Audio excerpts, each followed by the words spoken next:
In this video, you learn how to quickly fix Samsung S26 apps that appear too small or too large and customize your home screen size for a more comfortable viewing experience. Step 1. Adjust home screen app size.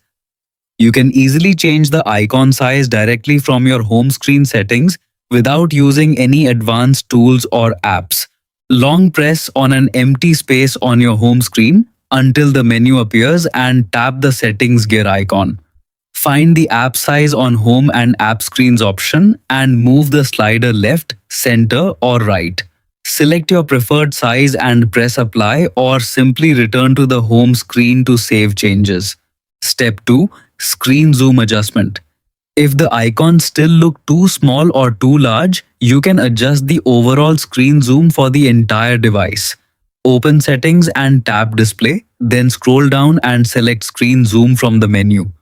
Use the slider at the bottom to make everything smaller or larger, including apps and text.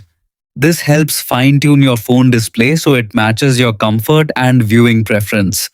That's how you fix app size on Samsung S26. Now your screen looks balanced, clear, and easy to use. Enjoy your customized display.